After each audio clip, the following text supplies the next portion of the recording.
While the Nazi war machine ravaged Europe, the war in the Pacific brutalized the soldiers and civilians in World War II's often overlooked theater. Most of what we hear about World War II is what unfurled in Europe. The movies we make and the stories we tell are almost invariably about D-Day, the Holocaust, and the Americans thwarting Nazis. The battles fought in the Pacific War are thus vastly overshadowed. But the Pacific theater of World War II was, in its own right, a stage for a number of brutal battles too. The casualties sustained in the Pacific theater of World War II numbered around 36 million. About 50% of the war's total casualties. The fighting in the Pacific theater was wrought with the same hatred, nationalism, and war criminality that raged across Europe. Perhaps it was for its raw barbarism that the Pacific War is often skimmed over in history class.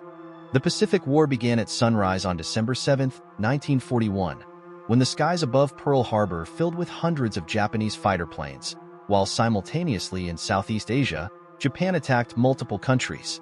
While America was prepared for the possibility of a Japanese attack, and in fact, over half of the public in a nationwide Gallup poll specified that they felt a Japanese attack was indeed imminent, they hadn't imagined it would be at Pearl Harbor. However, Franklin D. Roosevelt had allegedly been warned 3 days before the attack that Pearl Harbor was in danger. The theory is that Roosevelt ignored this 26-page memo detailing Japan's possible motives because he wanted an excuse to enter a war against Japan. As such, the notion that Pearl Harbor was a surprise attack is believed to be a myth regardless. The Americans would claim that while they thought the Japanese might issue a surprise attack, they figured it would be on a colony in the South Pacific, rather in Hawaii, some 4,000 miles away. The attack that opened the Pacific War was so unexpected to the officers at Pearl Harbor at least, that at first they didn't even understand what was happening. One soldier, as the first bombs dropped, remarked to a friend, "This is the best goddamn drill the Army Air Force has ever put on." Within minutes, a 1,800-pound bomb smashed through the USS Arizona and sent it underwater with more than 1,000 men trapped inside. Then another set of bombs took down the USS Oklahoma with 400 sailors aboard. The entire attack was over in less than 2 hours, and by the time it was done, every single battleship in Pearl Harbor had sustained serious damage. American bases in Guam, Wake Island, and the Philippines were also attacked. The United States wasn't the only country to be attacked. The Japanese also attacked the British colonies of Malaya, Singapore, and Hong Kong, and Allied forces from the United Kingdom, New Zealand, Canada, and Australia all contributed to the fighting in the Pacific theater. Japan also invaded Thailand and had already stormed China, which would see the bulk of civilian casualties in the Pacific theater. With these attacks, the U.S. entered into World War II, and they nearly lost their entire Pacific fleet in the process. It was a major victory for the Japanese, but in winning it, they awakened the enemy that would destroy them. Indeed, after the war, the Japanese Admiral Tadashi Hara said, "We won a great tactical victory in Pearl Harbor and thereby lost the war." Hitler's sweep through Europe had left Americans concerned, but Pearl Harbor gave them a reason to take action. From 1941 to 1942, enlistment numbers in the American military more than doubled. Following the attack on Pearl Harbor, racial hatred for the Japanese, even if they were American citizens, burgeoned across the country. Within 2 months, Japanese Americans were rounded up and forced into internment camps. Almost overnight, some 120,000 people of Japanese ancestry were locked up purely for their heritage. By the end of the Pacific War, the Japanese would sustain the second most casualties, with over 1 million soldiers killed or missing. That's in part because the Japanese didn't fight by the same rules used in Europe. They had signed the Geneva Convention in 1929 but failed to ratify it, and as such, had no incentive to treat a prisoner of war as the agreement had stipulated. Even before America had joined the war, the Japanese had already demonstrated just how brutal they could be. Human experimentation and war crimes too horrible to describe. Their culture, at the time, was ruled by a state-controlled version of Shinto. They believed that a soldier should die honorably. Surrendering was a disgrace. They told their prisoners of war outright that they saw no value in their lives. One Captain Yoshio Tsuneyosuke told a group of American captives, "We do not consider you to be prisoners of war. You are members of an inferior race, and we will treat you as we see fit. Whether you live or die is of no concern to us." He was echoing an order that had come straight from Tokyo. The War Ministry of Japan had explicitly told its men, "It is the aim not to allow the escape of a single one, to annihilate them all, and not to leave any traces." The Chinese weren't the only ones subjected to human experimentation by the Japanese. Some American prisoners of war were subjected to horrific experiments as well. One group of soldiers who crash-landed onto Kyushu Island in 1945 were carried off by a group of Japanese soldiers who told them that they would treat their injuries. Instead, they brought them to a facility for experimentation. One had seawater injected into his bloodstream to see how it would affect him. Another had his lungs surgically removed so that the doctors could watch how it affected his respiratory system. And another died when a doctor drilled into his brain to see if it would cure epilepsy. The experiments had absolutely no medical merit.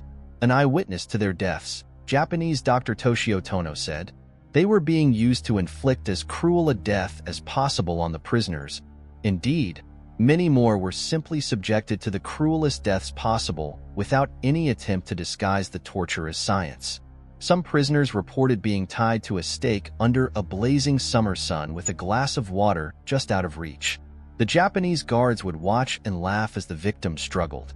Others say they were force-fed water, then tied to the ground while guards jumped on their stomachs.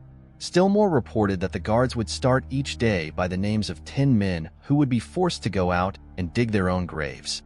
The turning point in the Pacific War for the Americans came in 1943 with the defeat of the Japanese at Guadalcanal. From that point on, the Japanese were on the defensive. The spring 1945 Battle of Iwo Jima then proved to be one of the Pacific theater's most deadly, when after 5 bloody weeks when 27,000 American soldiers were left dead or wounded. But it was worth the sacrifice. The Americans had established a firm offensive by this point and were well on their way to victory in the Pacific theater. The Pacific War was nonetheless harrowing to the end. In the final days in the Pacific theater, American soldiers raided Okinawa.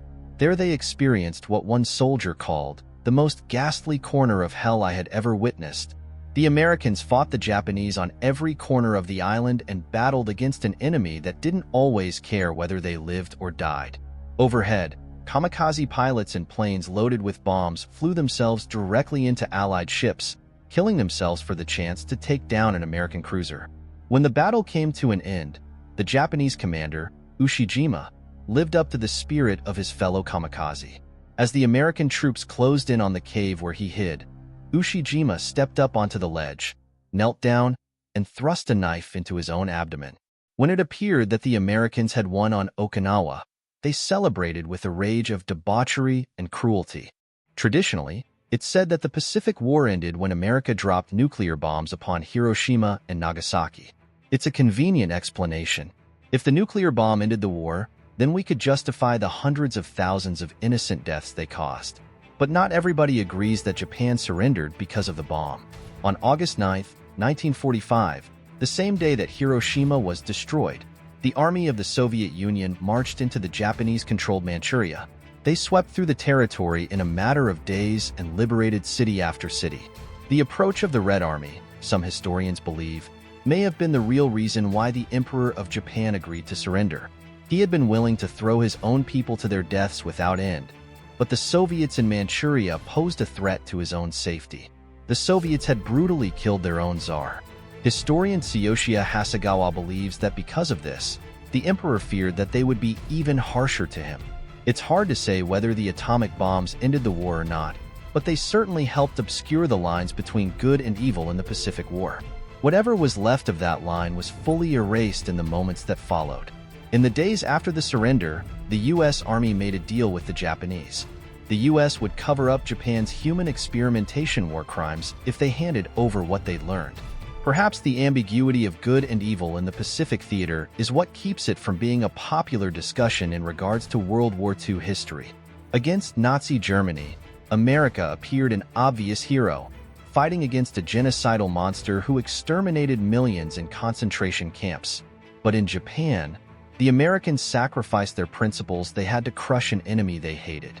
There were few stories of straightforward heroes in the Pacific War, and mainly only stories of terror and atrocity. As actor Tom Hanks said about his own father, who fought in World War II, There are no glorious stories about the Pacific theater of World War II.